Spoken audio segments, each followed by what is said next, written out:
كأس العالم إذن في المغرب.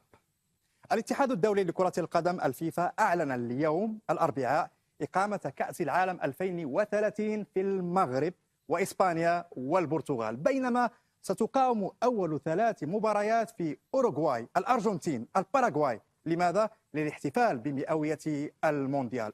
الملف المشترك بين المغرب، البرتغال وإسبانيا بقي الملف الوحيد لاستضافة البطولة، وسنشهد بالتالي أول نسخة في كأس العالم تقام في 3 قارات و6 دول.